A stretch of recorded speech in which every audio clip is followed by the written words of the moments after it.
आत्मबंधन सभी को। नूर self meditation group में मैं रितु रानीवाला आप सभी लोगों का स्वागत करती हूँ और धन्यवाद करती हूँ आप सब लोगों का इस स्वाध्याय सत्र और ध्यान सत्र में जुड़ने के लिए। तो फ्रेंड्स, जैसे कि हम यहाँ पर रोज ही स्वाध्याय करते हैं, ध्यान करते हैं, तो आज हमारा ध्यान महाचक्र सेवेंथ, महेश्वरा महाप्रेमिट करताल, ये किताब जो है ये उसी पर जो ध्यान महाचक्र में जब ये हुए थे ये उसी पर आधारित है। और ये आज का चैप्टर, हम दो चैप्टर कवर करेंगे। ये चैप्टर हम पहले भी इस चैप्टर के बारे में बात कर चुके हैं, इस टॉपिक के बारे में, मृत्यु उपरांत जीवन। और उसके बाद है कि आत्महत्या कदापि ना करें। 19 दिसंबर, मृत्यु उपरांत जीवन। इस अध्याय में ब्रह्मश्री पितामह पत्री जी कहते हैं कि जितना आप मृत्यु उपरांत जीवन के बारे में सीखेंगे, जानेंगे, उतना ही आप जीवन का आनंद ले सकेंगे। यदि हम यही सोच के चलें कि जीवन जो हम अपने इन चर्म चक्षु या इन आंखों से देख रहे हैं ये बस इतना ही है, तो ये एक लिमिट है। लेकिन हमारी लाइफ जो है वो अनलिमिटेड है, यानी कि हमारी मृत्यु के बाद भी जीवन है। तो कहते हैं यदि आप ये सब चीजें सीख लेंगे और जान लेंगे तो आप जीवन का आनंद ले सकेंगे। क्योंकि कई लोग जो हैं वो मृत्यु के भय से, उनको उसका भय रहता है। जब भी जीवन में बीमारी आ जाए तो भय है, या मृत्यु नजदीक हो तो भय है। तो ये अगर हम ये जान लें कि ये जो नष्ट होना है वो मात्र शरीर है, जीवन आगे भी निरंतर चलता है अन्य और लोकों में। तो सर यहाँ लिखते हैं कि सिल्विया ब्राउन ने अपनी पुस्तक सोल्स परफेक्शन में आत्मा की यात्रा के बारे में बहुत अच्छा वर्णन किया है। सिल्विया ब्राउन की बुक है सोल्स परफेक्शन, जिसमें वो लिखते हैं कि जो आत्मा जो अलग अलग तरीके से जिनका ग्रोथ है, उसमें कैसे कैसे हमने जो 7 स्तर यहाँ पर समझे आत्माओं के, कहते हैं उसमें आत्मा की यात्रा के बारे में बहुत अच्छे से वर्णन किया गया है। कुछ आत्माएं हैं जो जल्दी शरीर छोड़ देती हैं और कुछ गर्भ से ही वापस चली जाती हैं। उनके माता पिता उस शोक में अपने प्रश्नों का उत्तर पाने के लिए ध्यान में आते हैं। तो यहाँ पर सर कह रहे हैं कि जो जिनकी डेथ जल्दी हो जाती है, या जो यंग एज में जिनकी डेथ होती है, या जो गर्भ में यानी कि जन्म से पहले ही कुछ जैसे मिसकैरेज हो जाते हैं, या कुछ बच्चे जो पैदा होते समय खत्म हो जाते हैं, या फिर कुछ महीनों के पश्चात, कुछ कई अलग अलग तरीके से इस तरह की आत्माएं जो आती हैं और कुछ समय बाद ही चली जाती हैं। तो जब उनके माता पिता उस शोक में होते हैं, तो वो अब ये जानने के लिए कि आखिर उनके जीवन में ये परेशानियां क्यों आई, ये तकलीफें क्यों आई, या ये स्थिति क्यों आई, उनके जीवन में कोई आत्मा आई, कोई बच्चे ने जन्म लिया और वो उनको छोड़ के चली गई, इस तरीके के उनके सवाल होते हैं, उनके प्रश्न होते हैं। और जब वो उसका उत्तर पाना चाहते हैं तो वो ध्यान में आते हैं। यदि जीवन में सब कुछ सही है तो कोई भी ध्यान में नहीं आएगा। सभी लोगों को लगेगा यही रियलिटी है जो चल रहा है, अगर सब कुछ चल रहा है ऐसे ही चलना है, अच्छा अच्छा सब कुछ होता रहेगा, तो क्या कोई ध्यान में जाएगा? कोई ध्यान में नहीं जाएगा। ध्यान में आप तभी जाते हैं जब आपकी लाइफ में चैलेंजेस आते हैं, और तब कुछ क्षण के लिए आप अपने आप से पूछते हैं, या आप परमात्मा से जुड़ते हैं कि आपके जीवन में ये स्थिति और परिस्थिति क्यों हुई। जीवन से थककर लोग ध्यान में आते हैं।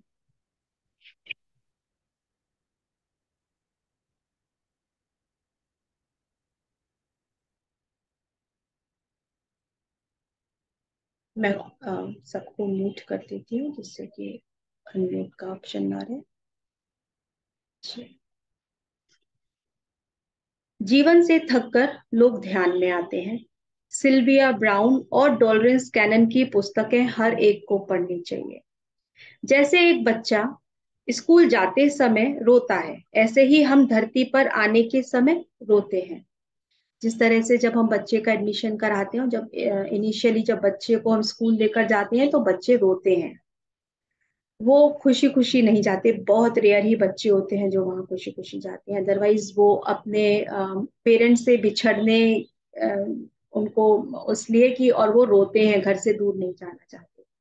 तो सर कहते हैं कि इसी तरीके से जब हम धरती पर आते हैं तो हम भी रोते हुए आते हैं, लेकिन धरती से जाते समय जो खुशी से जाता है वही मुकद्दर का सिकंदर है। यानी कि अगर हम यहाँ से रोते हुए ना जाएं, हम मृत्यु के भय से ना जाएं, हम उसे एक ग्रेसफुली अपने इस डेथ को, जो हमारा टाइम है, अगर कुछ ऐसा आता है तो उसे हम ये समझ के कि ये हम ना, हमारा चॉइस है, हमारा वक्त है, इतना ही समय लेकर हम आए थे। तो आप जब उस भय से नहीं जाएंगे, आप उस मृत्यु को समझेंगे, मृत्यु के बाद के जीवन को भी समझेंगे कि ये इतना ही टाइम था। तो कहते हैं तो वो आत्मज्ञानी की स्थिति में है। भूलोक एक विद्यालय है, भूलोक ही उन्नत लोक में जाने के लिए एकमात्र मार्ग है। भूलोक जैसे स्कूल है, जब हम हमारे छोटे बच्चे होते हैं, उन्हें हम एक क्लास से दूसरी क्लास, दूसरी क्लास से तीसरी क्लास, और इस तरीके से स्कूल के बाद कॉलेज जाते हैं, कॉलेज के बाद और हायर जो है एजुकेशन के लिए यूनिवर्सिटी में जाते हैं। बिल्कुल यही कॉन्सेप्ट हमारे साथ हमारे इस लाइफ में है कि भूलोक एक तरीके से हमारा स्कूल है। Earth is like a school, हम सब जानते हैं इस चीज को। और अगर हमें यहाँ से अपनी सोल की ग्रोथ करनी है तो हमें अर्थ प्लेन पर आना ही है, क्योंकि अर्थ प्लेन पर ही हम सीखने के लिए और एक्सपीरियंस करने के लिए आएंगे। तो सब दुख झेल कर उसमें से निकलते हुए आत्मा उन्नत स्थिति में पहुंचती है। तो बेशक वो दुख है, क्योंकि बिना दुख के, कहते हैं कि अगर जीवन में सफरिंग नहीं आएगी और सब कुछ हैप्पीनेस हैप्पीनेस की फीलिंग रहेगी, तो आपकी सोल की ग्रोथ नहीं आएगी। सोल की ग्रोथ, जैसे कहते हैं कि अगर आपके पेट में जब भूख की अग्नि होती है, तभी आप खाना खाने के लिए मेहनत करते हैं। भोजन की कोशिश भी तभी होती है क्योंकि आपके पेट में उसकी जो भूख की आपको एक रहती है कि आप, मुझे भूख शांत करनी है, तो आप अपने खाने का इंतजाम करते हैं। और खाने के लिए कोई भी आदमी है वो कमाने के लिए कोशिश करता है। यानी कि अगर लाइफ में चैलेंजेस नहीं होंगे तो आप आगे बढ़ेंगे ही नहीं। तो ये जो दुख झेलकर उसमें से निकलते हुए आत्मा उन्नत स्थिति में पहुंचती है। और इसी तरीके से अगर हम देखें तो तभी हम अपनी ग्रोथ कर पाते हैं। और ऐसे ही आत्मा भी जीवन में जो भी चैलेंजेस आ रहे हैं उनको सीख कर आगे अपनी ग्रोथ करती है। उन्नत स्थिति में पहुंचने के लिए हर बार भूलोक में आना आवश्यक है, क्योंकि यहीं पर हमारा विद्यालय है, यही हमारा स्कूल है, यही हमको सीखना है, इसलिए हमें बार बार इसी भूलोक पर आना है। भूलोक में आए बिना आत्मा उन्नत नहीं हो सकती है। जिस प्रकार यहाँ ध्यान महाचक्र में जगह जगह से सब लोग आए हैं, लेकिन ध्यान महाचक्र संपन्न होने के बाद सभी अपने अपने घर वापस चले जाते हैं, उसी प्रकार आत्मा धरती पर जन्म लेकर जीवन यापन करने के बाद उन्नत लोक में चली जाती है। जो भी सर ने ये करताल का ही जो है व्याख्यान वहां पर ही दिया है, तो वही का एग्जाम्पल दे रहे हैं कि जिस तरह से यहाँ पर सब लोग अलग अलग जगह से आए हैं, जब ये काम संपन्न हो जाएगा तो सब लोग अपने अपने घर चले जाएंगे। इसी तरीके से आत्मा धरती पर जन्म लेकर आती है, जीवन यापन करने के बाद उन्नत लोक में चली जाती है। भूलोक एक विद्यालय है और सूक्ष्म लोक आत्मा का घर है। भूलोक पर आए बिना आत्मा की उन्नति संभव नहीं है। मूलाधार चक्र से मणिपुर चक्र की स्थिति तक आत्मा रोते हुए धरती पर आती है, और शस्त्रदार की स्थिति में पहुंचकर आत्मा खुशी से धरती पर आती है। हमारे 7 चक्र हैं, हम सभी जानते हैं। सबसे नीचे जो मूलाधार चक्र है, हमने जब चक्रों की स्थितियां यहाँ पर समझी थी और पढ़ी थी, तो उसमें हमने समझा कि जो मूलाधार है उसका मतलब है आप अभी अपने कहना चाहिए अपने धन से या अपने लिविंग से आप कनेक्टेड हैं। और जब मणिपुर की स्थिति तक आत्मा रोते हुए, तो ये 3 है जिसमें आपकी डिजायर्स हैं, आपका ईगो है। ये 3 स्थितियां वो हैं जिसमें आपकी मूलाधार, आपका मणिपुर और आपका स्वादिष्ठान, 3 चक्र हैं जिसमें आत्मा रोती हुई रहती है। सहस्त्रार यानी कि जब आप हार्ट चक्रा, ये आपका हार्ट चक्रा है जो जिसे हम बोलते हैं हृदय चक्र, और ये हमारा विशुद्ध चक्रा, और उसके ऊपर थर्ड आई, और ये हमारा सहस्त्रार चक्र। तो सहस्त्रार की स्थिति में पहुंचकर आत्मा खुशी से धरती पर आती है। पिरामिड मास्टर्स जितने भी हैं सभी सहस्त्रार स्थिति में ही हैं। ये आत्माएं जो पिरामिड मास्टर्स हैं या जिन्होंने यहाँ पर जो ध्यान कर रहे हैं, ध्यान प्रचार कर रहे हैं, लोगों को ध्यान के बारे में बता रहे हैं, वो इस समय सहस्त्रार की स्थिति में हैं। और सभी सभी को वो शाकाहार का ज्ञान ध्यान ही बना रहे हैं, और वो खुशी खुशी आए हैं क्योंकि उनकी सोल की ग्रोथ हुई है। और जैसे हमने जाना था कि हर सोल का अपना एक जो लेवल है, तो कहते हैं जो ध्यानी है वो ओल्ड सोल है, वो वृद्ध जिसे आत्मा कहते हैं, और वही सहस्त्रार चक्र में होती है। तो वो यहाँ खुशी खुशी आए हैं अपना कार्य संपन्न करने के लिए, सबको ध्यान का ज्ञान बताने के लिए। जैसे छोटा बच्चा रोते हुए स्कूल जाता है, लेकिन उच्च विद्यालय में पहुंचने पर बच्चा खुशी खुशी स्कूल जाता है। अन्य लोगों के मास्टर्स हमें बहुत प्यार से धरती पर भेजते हैं कि जाओ, हम आपके साथ हैं, हम आपकी मदद करेंगे। मास्टर्स जब हम लोग जन्म लेते हैं तो हमारे साथ हमारे 2 स्पिरिट गाइड्स, हमारे एंजल्स हमारे साथ होते हैं हर वक्त हमारे जन्म से, और वो हमें गाइड करते हैं कि हमारे को जो एक कोई कठिन समय हो, ऐसी स्थिति में भी वो हमें गाइडेंस देते हैं। कई बार जिसे हम इंट्यूटिव पावर कहते हैं, वो गाइडेंस हमें उसी डिवाइन से मिलती है। मैंने मृत्यु उपरांत जीवन की बहुत सारी किताबें पढ़ी हैं। सर बोल रहे हैं कि उन्होंने बहुत सारी किताबें पढ़ी हैं जिसमें कि उन्होंने जो लाइफ आफ्टर डेथ के बारे में जाना है। यदि आप मास्टर बनना चाहते हैं तो आप भी सभी पुस्तकें पढ़ें। आप 100 वर्ष पहले कहाँ थे और 100 वर्ष बाद आप कहाँ जाएंगे, ये सब मृत्यु उपरांत जीवन की पुस्तकें पढ़ने से आपको पता चलेगा। जो लोग भूत लोक छोड़कर जा रहे हैं वो परीक्षा में उत्तीर्ण होकर जा रहे हैं, लेकिन जो आत्महत्या करते हैं वह परीक्षा में अनुत्तीर्ण हो जाते हैं।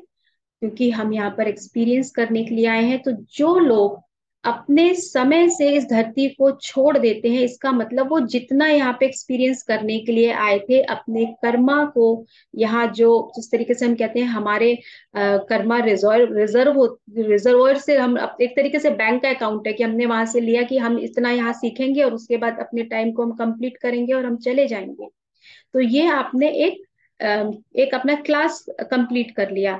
लेकिन जो लोग मिड में अपनी लाइफ को एंड कर देते हैं, जो लोग सुसाइड कर देते हैं, वो लोग परीक्षा में अनुत्तीर्ण हो जाते हैं क्योंकि उन्होंने अपनी लाइफ के बीच में उसको अपनी सोल जर्नी को ब्रेक कर दिया।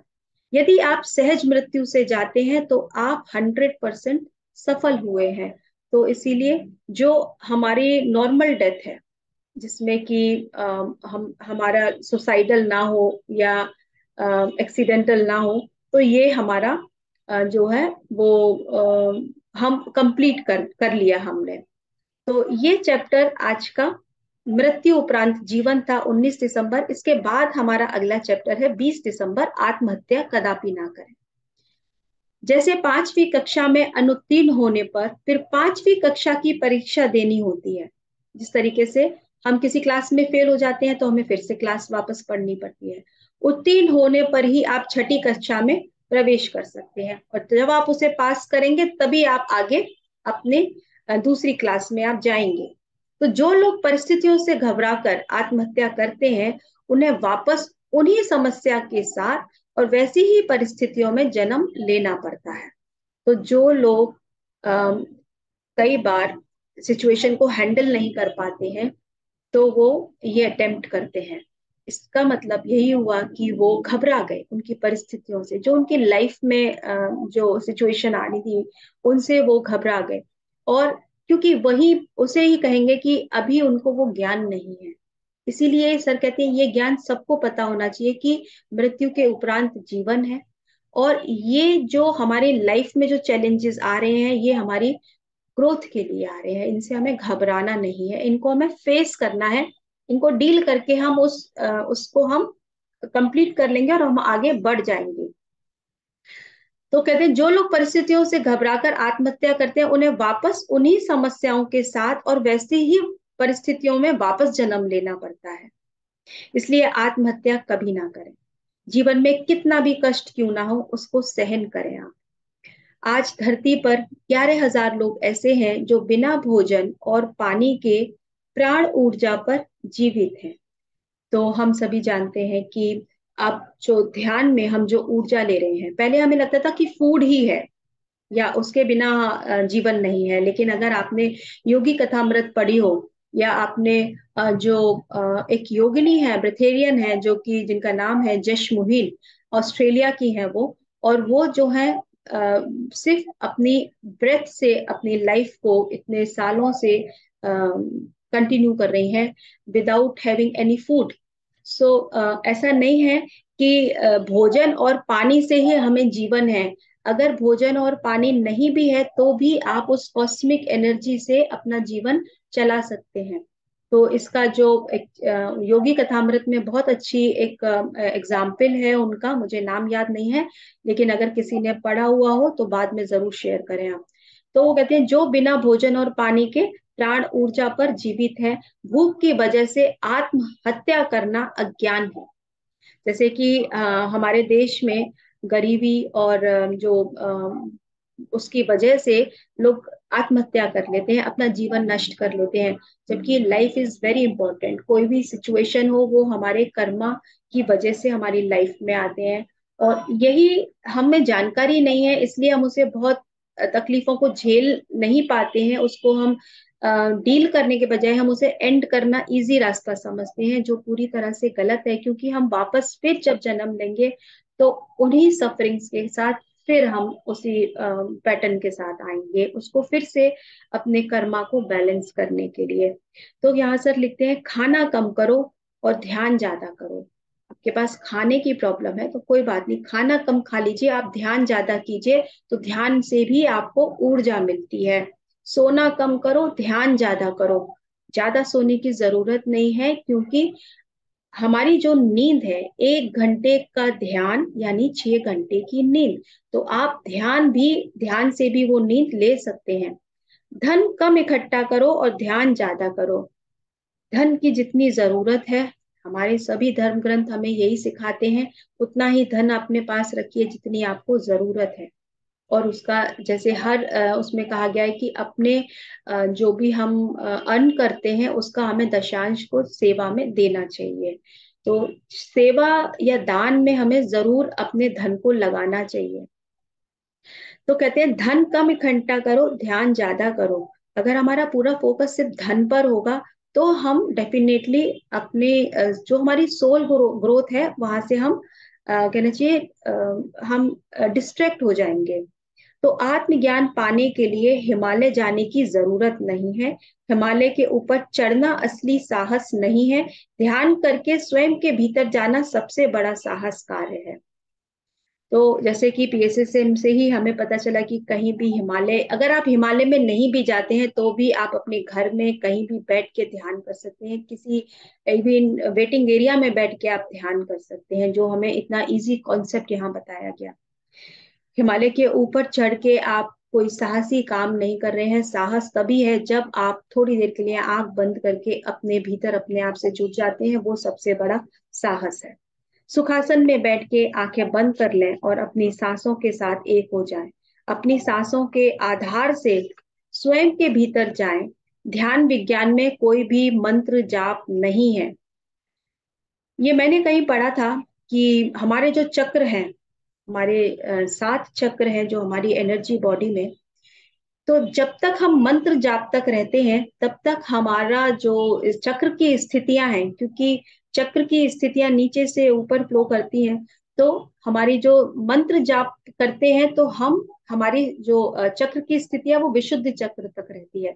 लेकिन जब आप ध्यान करते हैं अपनी सांसों के साथ, तो आपकी थर्ड आई और आपका शस्त्रार्थ तक आपका फ्लो जो है वो वही फ्लो उसी से ही होता है। लेकिन अगर आप मंत्र जाप में हैं तो इसका मतलब अभी आप यहाँ तक ही रुके हुए हैं। तो इसीलिए सर कहते हैं कि अगर शस्त्रार्थ तक आपको उठना है, ऊपर तक उठना है, तो आपको अपनी सांसों के साथ जुड़ना है। तो ध्यान जो है, ध्यान विज्ञान में कोई मंत्र जाप नहीं है। मंत्र जाप आप कर सकते हैं, लेकिन वो ध्यान नहीं है। जब भी ध्यान करें तो अपनी सांसों के साथ जुड़ के। माता पिता ध्यान नहीं करेंगे तो बच्चे कैसे सीखेंगे? ज्ञानी पंडित आदि का कर्तव्य है कि वह सबको ध्यान सिखाए। Excuse me.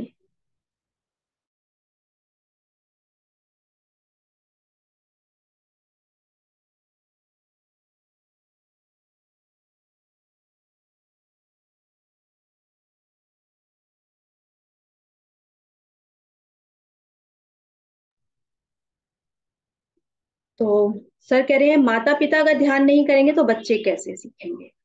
तो बिल्कुल ठीक बात है। अगर हमारे बच्चे हमें देखेंगे, आज हम ध्यान कर रहे हैं, तो बेशक आज नहीं करेंगे, लेकिन कभी ना कभी वो जरूर करेंगे। और जब आप खुद नहीं करेंगे और बच्चों से कहेंगे कि आप ध्यान करें, तो आप पहली बात तो कह ही नहीं पाएंगे कि आप ध्यान करें। मैं अपना एक आपको बहुत अच्छा एक्सपीरियंस बताती हूँ। अब मेरा बेटा था छोटा जब, तो अ, बच्चों को जब हम ब्रशिंग कराना सिखाते हैं, तो मेरी सुबह आदत थी बेड टी की। लेकिन मैं बच्चों को ना ब्रश कराना सिखा नहीं पाई, क्योंकि मुझे अंदर से ये आता था कि तुम कैसे सिखा सकती हो कि इनको ब्रश करना, जब तुम ही सबसे पहले उठ के ब्रश नहीं करती, तुम बेड टी लेती हो। तो मैंने अपनी प्रैक्टिस, अपने सबसे पहले अपनी हैबिट को चेंज किया, कि मैंने ब्रश करना शुरू किया और अपने बेटे के साथ। तो मैं कहती हूँ मेरे बेटे की वजह से मेरी एक बहुत अच्छी हैबिट हुई, अदरवाइज मेरी वो बेड टी की आदत नहीं छूटती थी। तो मैंने एक आपको अपना एक्सपीरियंस शेयर किया, थोड़ा फनी है, लेकिन ये इसलिए क्योंकि हम तब तक वो काम नहीं कर सकते जब तक आप नहीं करेंगे, आपके बच्चे आपसे नहीं सीखेंगे। आपको अपने बच्चों के लिए एक एग्जाम्पल सेट करना होता है। तो बच्चे जो है सबसे पहले माता पिता ही उनका स्कूल है जो कहते हैं, तो हम ऐसा कुछ सिखा नहीं सकते जो पहले हम ही खुद ना सीखें। तो इसलिए सबसे पहले हमें ही ध्यान सीखना है। ज्ञानी पंडित आदि का कर्तव्य है कि वह सबको ध्यान सिखाएं, परंतु जब वह खुद ही ध्यान नहीं करेंगे तो दूसरों को कैसे सिखाएंगे? तो जितने भी ज्ञानी हैं, जो तो पंडित लोग हैं, जो भी आप देखते होंगे, वो भी ध्यान नहीं करते हैं। तो उन सबका पहला कर्तव्य है कि सबको ध्यान सिखाएं। बड़ों का कर्तव्य है कि वो बच्चों को ध्यान सिखाएं। ध्यान करने से आत्मा प्रौढ़ होती है। ध्यान और आत्मज्ञान के लिए आपको घर से बाहर जाने की या किसी गुरु को ढूंढने की जरूरत नहीं है। आपकी सांसें ही आपका गुरु है। आपकी सेहत स्वाभाविक आती जाती सांसों के साथ एक होकर रहे। तो यहाँ पर जो ये बात सर की है, इसको इस स्थिति से हम समझ सकते हैं कि क्यों हम सिर्फ अपनी सांसों को ही अपना गुरु माने। जो हम बाहर गुरु मान रहे हैं, हम क्यों उनको गुरु मान के उनको फॉलो ना करें? आपके गुरु आपको जो भी ज्ञान दे रहे हैं उसे आप सुन सकते हैं, लेकिन आप खुद कैसे उस मार्ग पर चलें। जब तक आप मार्ग पे चलेंगे नहीं, तब तक आप किसी भी डेस्टिनेशन पे पहुंचेंगे नहीं। और आपको आपकी सांसों को गुरु क्यों बताया जाता है? आपकी सांसें ही हैं जो आपको आपसे जोड़ती हैं। और हमारी यही सांसें, हमारी जो है मूलाधार से सहस्त्रार तक, इन्हीं सांसों के द्वारा। तो जब तक हम इन सांसों से नहीं जुड़ेंगे, तो क्या हम अपनी चक्र की स्थितियों को ऊपर उठा पाएंगे? बिल्कुल नहीं उठा पाएंगे। इसलिए सिर्फ यही कॉन्सेप्ट है कि आपको अपनी सांसों के साथ ही जुड़ना है। और यही इसीलिए सर कहते हैं कि आपकी सांसें ही गुरु हैं, क्योंकि यही आपका जो उद्धार है वो इन्हीं से जुड़ के है। आप इधर उधर जाएंगे, वहां से आपको ज्ञान मिल जाएगा, वो ज्ञान उनका होगा, उनका अनुभव होगा। लेकिन आपका कैसे होगा? आपका होगा जब आप उस मार्ग पर चलेंगे, खुद स्वयं अपने गुरु को, यानी अपनी सांसों के साथ जुड़कर। आप अपनी सहज स्वाभाविक आती जाती सांसों के साथ एक होकर रहें। आपकी बीमारी आपके कुकर्म से आई है। हमारे जीवन में बीमारियां आती हैं, वो बीमारियां हमारे गलत खान पान, गलत रहन सहन से आती हैं। और जो बहुत कहना चाहिए स्टबन होती हैं, बहुत जैसे ज्यादा भयंकर बीमारियां हो जाती हैं, तो वो हमारे एक बैड कर्मा का भी इफेक्ट होता है। जो बीमारी कुकर्म से आई है वह केवल अपने ही सुकर्म से जाएगी। तो जब हमें पता है कि ये हमारे ही कर्मा का इफेक्ट है, तो हमें अपने कर्मा को संभालना बहुत जरूरी है। हमें अपने कर्मों को कैसे संभालना है, तभी कहते हैं ध्यान कीजिए। ध्यान से आपके कर्मों का भी प्रक्षालन होता है। दवा बीमारी को दबा देती है। बीमारी को ठीक करने के लिए रोग के कारण को ही जड़ से मिटाना है। हम दवाएं खाते हैं। दवाएं क्या करती हैं? दवाएं जो हमारी बॉडी में उस समय जो भी हमें दिख रहा है, जो भी सिम्टम दिख रहा है, जो भी प्रॉब्लम हुई है, कुछ टाइम के लिए उसको सप्रेस कर देगी, उसे जड़ से खत्म नहीं करेगी। क्योंकि कोई बीमारी आई है तो वो किसी कारण से ही आई है, तो उसका कोई ना कोई रूट कॉज तो होगा। हमें वहां तक, जब हम रूट कॉज तक पहुंचते हैं और हम जान जाते हैं ये इसका कारण है, तो हम उस बीमारी का अपने आप निवारण भी कर सकते हैं बिना किसी दवाई के। कारण जानेंगे तो बीमारी खत्म हो जाएगी, और ध्यान बीमारी के कारण को ही जड़ से मिटा देती है। यह पिरामिड युग है। इजिप्ट का गीजा पिरामिड पुरातन पिरामिड है। तो ये अब जो समय आया है, जिसे हम कह रहे हैं कि हमारी अर्थ की शिफ्टिंग हो रही है, यहाँ पे इतने सारे पिरामिड्स बनाने हैं, इस धरती की ऊर्जा को चेंज करना है। इसलिए ये जो है, पहले जब इजिप्ट का जो गीजा पिरामिड बना था वो सबसे एंशियंट है। अब ये समय है फिर पिरामिड युग का। तेलंगाना में विश्व का सबसे बड़ा ध्यान का पिरामिड है, और ये नवयुग का पिरामिड है। तो बहुत सुंदर पिरामिड बना हुआ है वहां पर। जब भी आप लोगों को जाने का मौका मिले तो जरूर जाइएगा। बहुत अच्छा और बहुत ही ऊर्जा का पिरामिड है। वह नवयुग का पिरामिड है। पिरामिड में विश्व ऊर्जा संग्रहित होकर प्रवर्धक हो जाती है।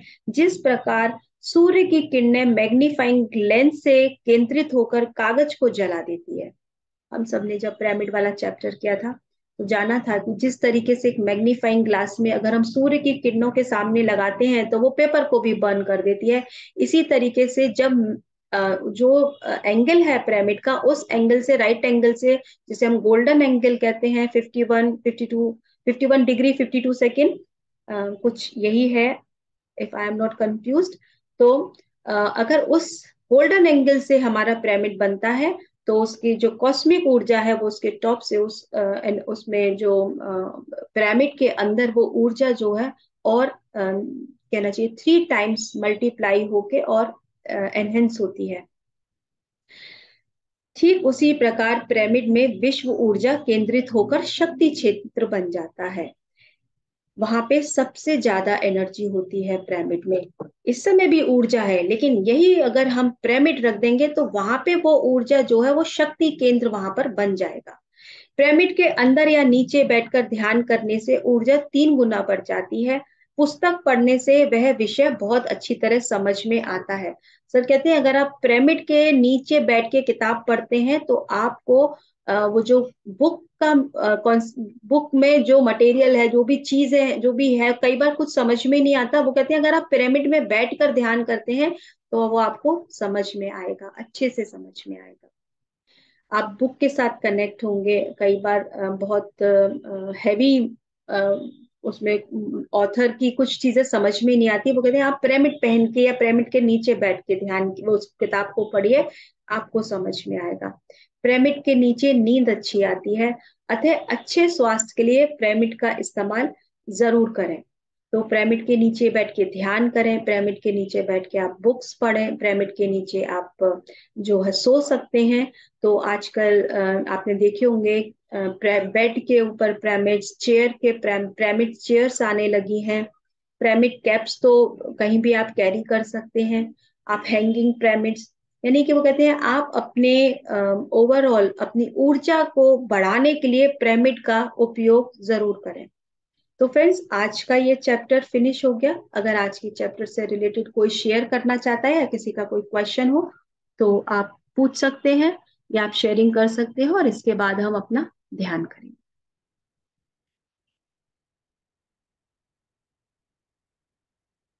आप सब लोगों को मैंने जो किताबें हैं पोस्ट कर दी हैं। आपको 4-5 दिन में किताबें मिल जाएंगी।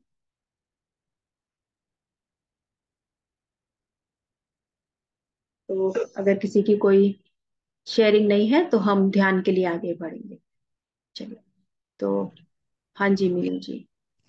मुझे एक बहुत अच्छा लगा तुम्हारा सेशन आज का। और इसमें एक ये चीज था कि जो लोग अपने आत्महत्या कर लेते हैं, वो अपनी लाइफ में जो एक अपॉर्चुनिटी उन्हें मिलती है कि एक जीवन अपना वो खत्म करके उसको वो उस अपॉर्चुनिटी को खो देते हैं। एक हम अपना एक लाइफ एक्सपीरियंस उस जीवन में और कर सकते थे। हाँ। एक तो ये बहुत अच्छी बात है। और जो तुमने बताया था कि योगी कथामृत बुक से जो खाना नहीं खाती थी, वो 12 वर्ष समथिंग कुछ 4 महीने की थी, तब से उन्होंने खाना छोड़ दिया था बिल्कुल। हम्म। और वो कुछ भी नहीं खाती थी, गिरी वाला नाम था उनका। और उन्होंने 55 वर्ष की उम्र तक उन्होंने कुछ भी नहीं खाया था। इवन मतलब छोड़ दिया था। वो जल्दी शादी हो जाती थी ना पहले, तो बहुत खाती थी वो अपने बचपन में। मुझे कुछ ऐसा थोड़ा सा बताऊंगी मैं।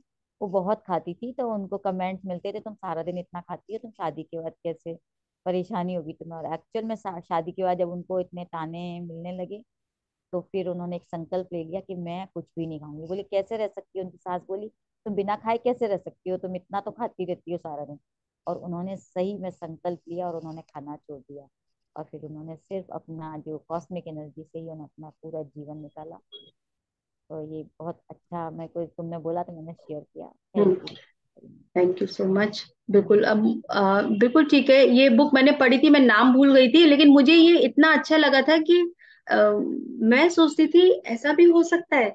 और फिर जब मैंने जिश मोहन जी के बारे में सुना और मैंने फिर उनको पढ़ा, उनको सुना, देखा, सर्च किया, तो मुझे लगा नहीं ये ठीक है। और लेकिन मेरी हिम्मत नहीं पड़ रही थी कि मैं इतना बड़ा ट्राई करूं, क्योंकि हम लोग, हमारा जो कहना चाहिए एक माइंड फीड है, खाना है, टाइम से खाना है। बट लकीली शायद कहते हैं कि डिवाइन आपको फिर मौका देता है, और इस बार मुझे मौका मिला कि मैंने देखा अपनी डाइट को चेंज करके हमें उतना खाने की जरूरत नहीं है। और सबसे अच्छी बात जो मैंने देखी, मैंने आज शायद मैंने प्रॉपरली जो कहते हैं ना 3 रोटियां या 2 रोटियां या पूरी 1 रोटी भी मैंने आज शायद 10 या 12 दिन से नहीं खाई होगी, 10 12 उससे ज्यादा हो गए होंगे। राइस ले लेती हूँ या जो भी हल्का मील, या छोटा सा एक 1/4 पीस, अगर मैं अपने हस्बैंड को रात में डिनर सर्व करती हूँ तो 1/4, वो भी सिर्फ 2 बार खाया है।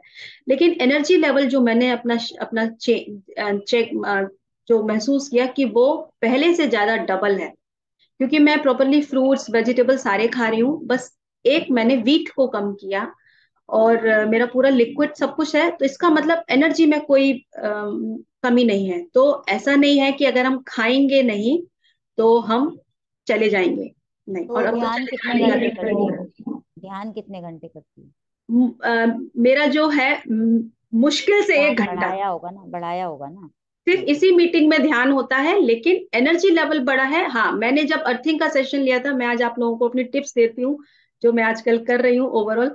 अर्थिंग का जब मैंने सेशन लिया था तो मैंने उसको बहुत पढ़ा था, और उसके बाद मैंने 15 दिन से अर्थिंग शुरू की थी, जिससे मैं मेरा स्वेटर पहनना छूट गया। सुबह 6 बजे मैं स्वेटर पहन के वॉक करने नहीं जाती। मेरी अपनी स्किन में जो चेंज आया वो यही आया कि सेंसेशन जो जैसे ही मैं विंटर के कांटेक्ट में आती थी, मुझे छींकें जो कि बहुत टाइम पहले खत्म हो गई थी, लेकिन सीजन चेंज होने में आती थी। बट इस टाइम ना मुझे कोई स्नीजिंग प्रॉब्लम हुई। कफिंग तो मेरा पहले ही छूट गया, क्योंकि सर ने इस आज के चैप्टर में जो बोला है उससे रिलेटेड बताती हूँ कि अगर आपको रूट कॉज पता होगा आपकी प्रॉब्लम का, तो आप हर चीज का इलाज खुद कर लेंगे। तो जैसे मैंने अपना थायराइड का इलाज खुद किया, कल मैंने अपने सारे टोटल होल बॉडी टेस्ट करवाया है। All the reports are normal. और मेरा जो मैंने 11 मंथ्स, मेरा जनवरी में मेरे को 1 साल हो जाएगा थायराइड की मेडिसिन नहीं खाए हुए, जो मैं 13 साल से खा रही थी। और I am completely fine, no medication last 1 year. जो मैं क्रोसिन इतनी जल्दी जल्दी खाती थी, ये रिकॉर्डिंग हो रहा है आज मेरा सेशन तो मैं आप लोगों को इसलिए बता रही हूँ कि जो भी सुनेगा, दवाइयां खाने की बिल्कुल जरूरत नहीं है। और मेरे साथ बाय गॉड ग्रेस कल मैं पूरे दिन हॉस्पिटल के चक्कर लगा रही थी, और मुझे लगा था मैं मीटिंग ले पाऊंगी या नहीं, और देखिए वहां पे मैंने इसीलिए मीटिंग कल जल्दी नहीं डाल पाई थी। मैं हॉस्पिटल में बैठी हुई थी, मुझे आधा घंटे में फिर अपना एक सीसीटी कराना, सीईसीटी कराना था। तो मैं ध्यान करने बैठ गई वहां पे कि चलो आधा घंटा मैं वेट करती हूँ, और आज मीटिंग जो है मैं कैंसिल करती हूँ। मैंने छोड़ दिया, पितामा आप देख लीजिएगा, आज मीटिंग में फिर कैंसिल कर दूंगी। यू कांट बिलीव कि मैंने सिर्फ 5 मिनट आंख बंद किए थे, वो बंदा आया मेरे पास, 3:15 की बात है ये, वो मुझसे आके कहता है मैडम आप जाइए, आप 5 बजे आइएगा। मैं इतनी खुश, मैं दौड़ी दौड़ी आई अपने घर, और मैंने फटाफट मीटिंग डाली अपनी कि आज पितामह चाहते हैं, उन्होंने कभी बंद होने ही नहीं दिया। तो कल मैंने 15 मिनट, जबकि मैं यहाँ पे बैठ गई थी 3:30 बजे, क्योंकि मुझे आके अपना थोड़ा सा मैं पूरे दिन से मैंने कुछ खाया नहीं था, पानी पर थी, तो मुझे थोड़ा सा कुछ खाना भी था उतना 15 मिनट, इसलिए 4 बजे के बजाय मैंने 4:15 डाला। और मैं यहाँ 3:30 बैठ के, मैं जिस समय म्यूजिक अपना सब कर रही थी, मैं यहाँ पे ध्यान में बैठी हुई थी इसके सामने, क्योंकि मुझे फिर 5:15 बजे फिर से हॉस्पिटल जाना था। तो देखिए, मास्टर्स आपको पूरी तरह से गाइड करते हैं, वो आपके साथ है। मैंने उनको बोला आपके ऊपर है, मीटिंग आप देख लीजिएगा, आज मैं बंद कर दूंगी, आज मैं हॉस्पिटल में हूँ, कैसे करूंगी, क्योंकि मीनू दीदी भी नहीं थी कल। और देखिए उसने आके 5 मिनट में मुझसे कहा मैडम आप जाइए, 5 बजे आइएगा। तो मैं 5:30 बजे पहुंची वापस हॉस्पिटल। सो आप लोग बिल्कुल अपने आप से जुड़िए, ट्रस्ट कीजिए, यहाँ डिवाइन जो है ना बहुत देने के लिए तैयार बैठी है। और मल्टीप्लिकेशन नो, इतना मिलेगा आपको, इतना मिलेगा कि आप संभाल नहीं पाएंगे। बहुत बढ़िया, तुमने बहुत अच्छा शेयरिंग किया तुम्हारा। तो मास्टर्स, दवाइयां खाने की जरूरत नहीं है, ट्रस्ट योर सेल्फ, और अपने आप से जुड़िएगा बस। रूट कॉज ढूंढिए, आपको अपने आप दवाइयां छूट जाएंगी आपकी, सिर्फ रूट कॉज ढूंढनी है। और मुझे लकीली मेरे शहर में डॉक्टर भी ऐसा मिला जो जिसको मैंने जाके बोला, क्योंकि मेडिकल डॉक्टर से अगर आप ये बोलोगे ना, सिर्फ मुझे ये बताओ कि मेरे प्रॉब्लम क्या है, सिर्फ आप मेडिकल डायग्नोस देखो, दवाई मुझे नहीं खानी, तो वो मुझसे, कोई और डॉक्टर कहेगा तो यही बोलेगा क्या पागल लड़की है। सही बात है। लेकिन कि लकीली वो मुझे कैसे मेरे शहर टेस्ट में, कैसे पता करते हैं, वो उनको खुद को कैसे पता चलता है, वो तो खुद तो टेस्ट करा के ही पता करते लेकिन हैं। मुझे शहर में ऐसा डॉक्टर मिला जो मेरे जैसे ही मिला मुझे। तो मैंने उनको बोला मुझे दवाई नहीं खानी, कहती है हाँ बहुत अच्छी बात है, क्यों खानी है दवाई, medicine is a blunder, doctors are the blunder. अरे मैंने कहा ऐसा भी डॉक्टर है हमारे शहर में। तो और डॉक्टर डॉक्टर से मैंने पूछा डॉक्टर साहब कोई मरीज आता है आपके पास, कहते हैं नहीं कोई नहीं आता। मैंने कहा कोई बात नहीं सर, आप भी आएगा पागल कैसे? मैं भी पागल। कोई तो आएगा भी कैसे, वो खुद ही कह रहे हैं कि दवाई नहीं खानी चाहिए। वो वैसा ही चाह रहे हैं, वैसा मिल रहा है। एक मैं बताऊं, एक बात फिर शेयर आपने किस डॉक्टर हाँ। को फॉलो किया? मतलब अभी ये डाइट के लिए किसको कंसल्ट किया था? कौन बोल रहा है? अलका अलका, जी है। अलका। अलका मुंद्रा जी। अलका, अलका मुंद्रा जी, हाँ जी, क्या कह रहे हैं आप? आपने डाइट ली ना थायराइड वगैरह के लिए, किसको फॉलो किया आपने? मैंने किसी को भी फॉलो किया, नो डाइट चेंज किया मैंने।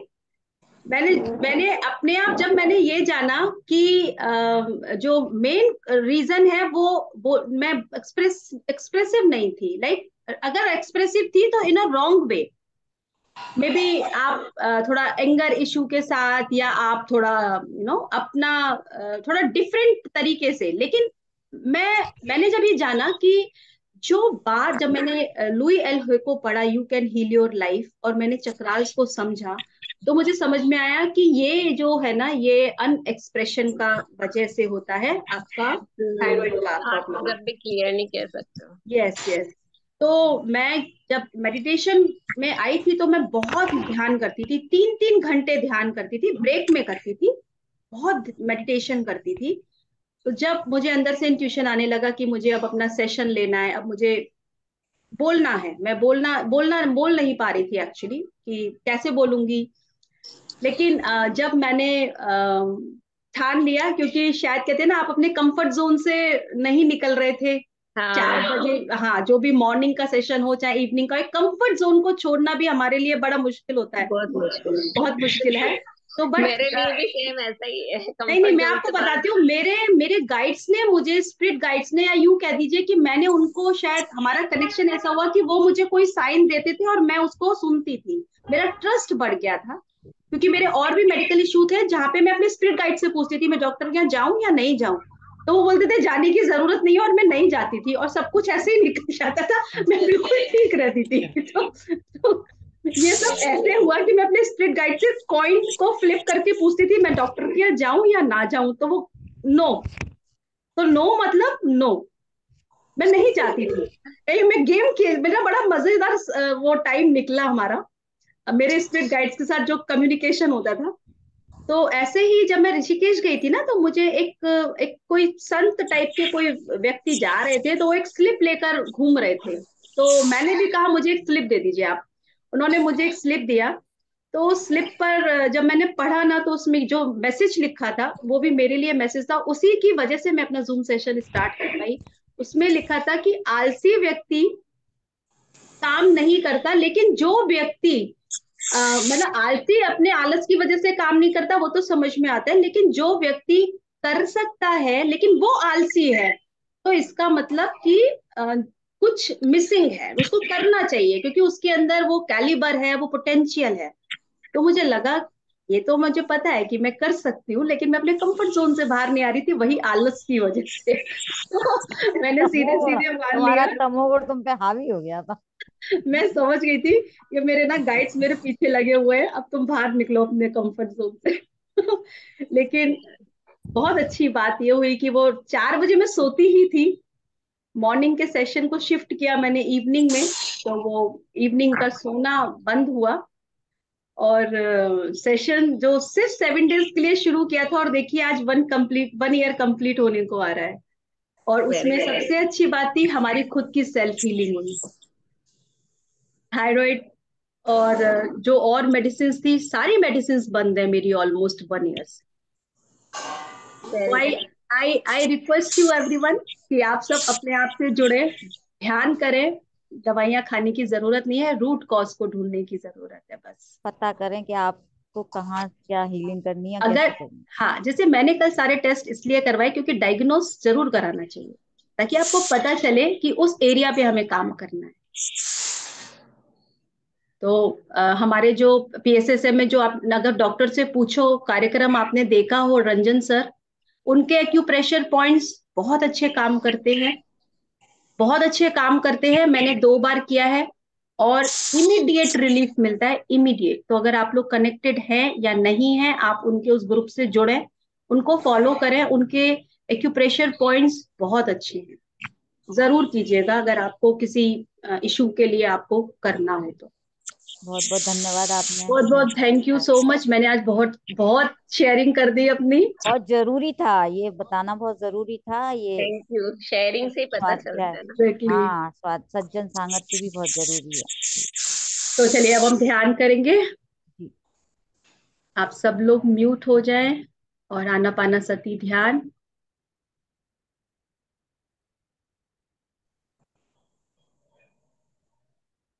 जो लोग सुखासन में बैठ सकते हैं वो सुखासन में बैठेंगे, और जो पैरों को लटका कर, पैरों को लंबा करके बैठना चाहें, आप कंफर्टेबली बैठ सकते हैं।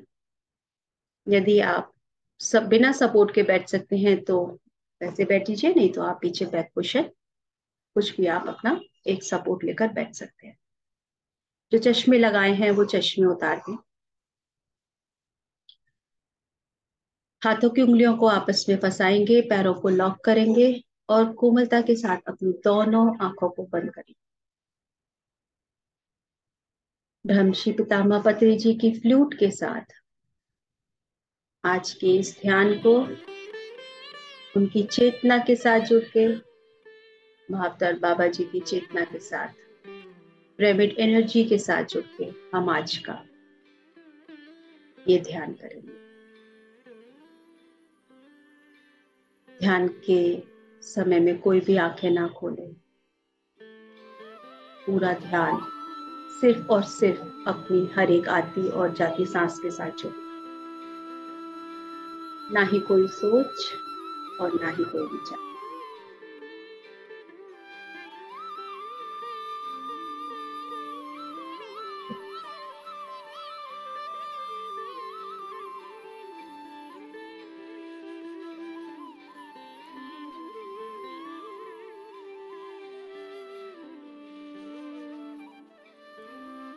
हर एक सोच और हर एक विचार,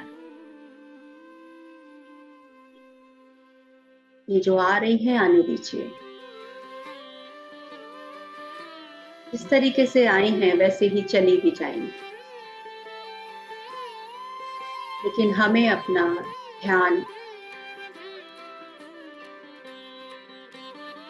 अपनी जागरूकता, अपनी इस श्वास के साथ जोड़कर अपने आप से जुड़कर अपने भीतर की गहराई से जुड़कर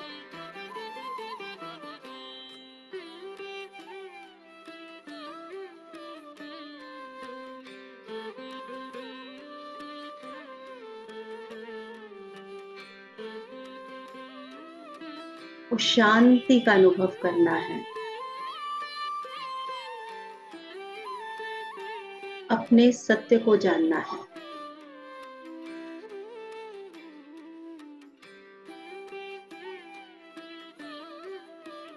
बाहर की यात्रा तो बहुत करते हैं, कुछ समय अपने भीतर की यात्रा के लिए।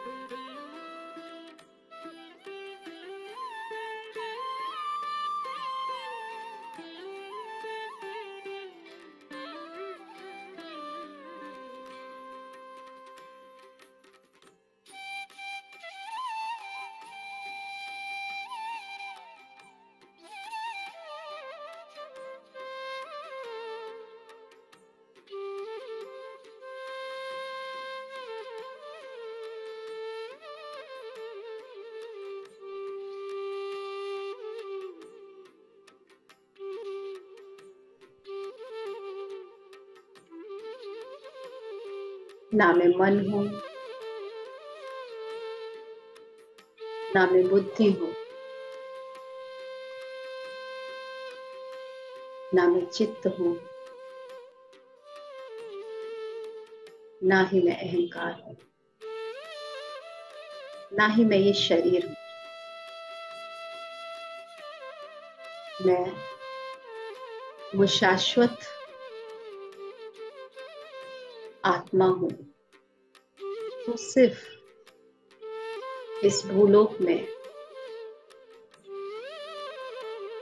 उन अनुभवों को लेने आती है।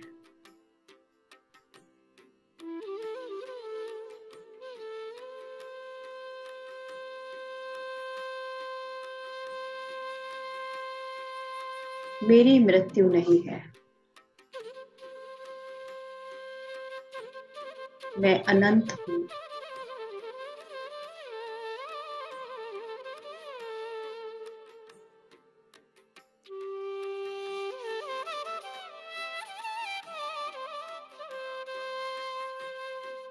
मृत्यु सिर्फ शरीर की है।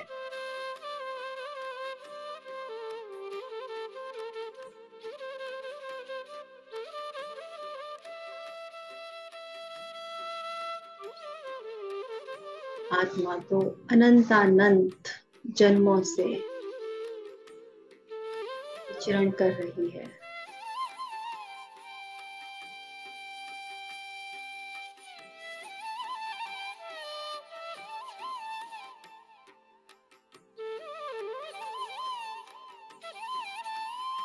जिस तरह से जन्म एक स्थिति है, वैसे ही मृत्यु भी एक स्थिति।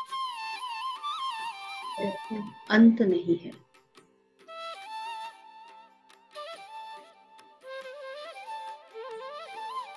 आत्मा फिर जन्म लेती है और फिर से अनुभव लेने के लिए वापस आती है, और इसी प्रकार से वो निरंतर जन्मों जन्मों तक के अनुभवों से अपने जीवन की यात्रा, उस अनंत यात्रा के अनुभवों से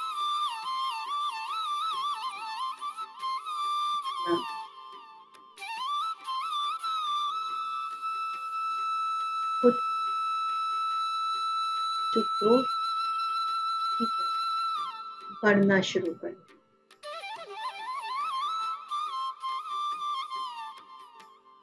शून्यता के लिए जो सभी को वहीं तक जाना है, अनुभव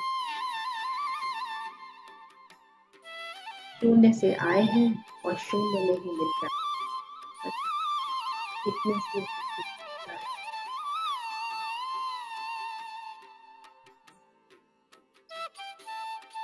किसी परिस्थिति या कठिनाई और से घबराना नहीं, सीखना है, जानना है क्यों आए हैं जीवन, कुछ तो बताने आए हैं। अपने ज्ञान को विस्तार, आत्मज्ञान की में हमेशा निरंतर पढ़ते रहना है। अपने जीवन को पढ़ना ही और जानना ही वही स्वाध्याय है, स्वयं का अध्ययन। अपने जीवन को सबसे पहले समझिए। पुस्तकें हमें मार्ग दिखाती हैं, अगर अनुभव हमारे में होते हैं। जीवन हमारा है, पथ हमारा है और पहुंचना भी हमें को है।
Last 5 minutes.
Last 1 minute.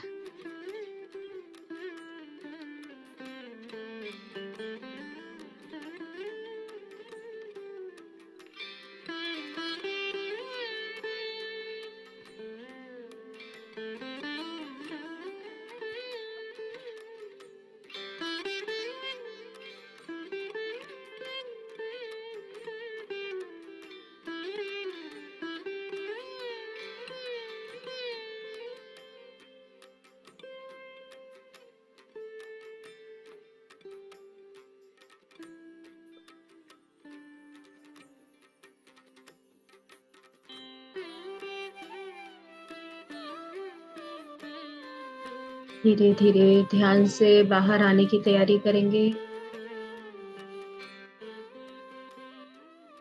अपने हाथ पैरों को हिलाना शुरू करेंगे, थोड़ा थोड़ा सा हिलाएंगे। आसपास के वातावरण के प्रति अवेयर होना शुरू करेंगे। अपनी चेतना में वापस आना शुरू करें। 10, 9, 8, 7, 6, 5, 4, 3, 2, 1, 0। अपने दोनों हाथों की उंगलियों को खोलकर अपनी आंखों पर रखेंगे। 5, 4, 3, 2, 1, 0। अपने हार्ट पर रखेंगे।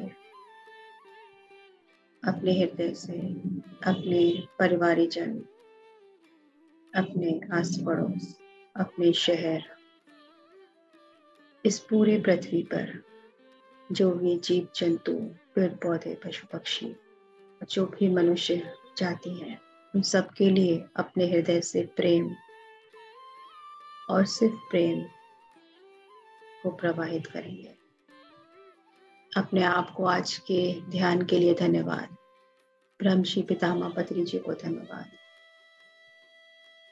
पूरे ब्रह्मांड को धन्यवाद करते हुए आप आंखें खोल दीजिए।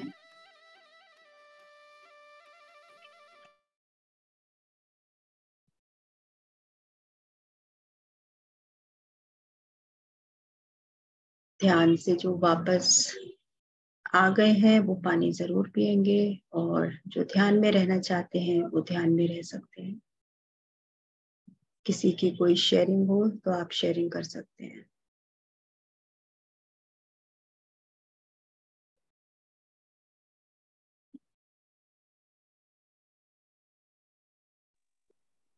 दीप्ति जी बहुत अच्छा ध्यान लगा।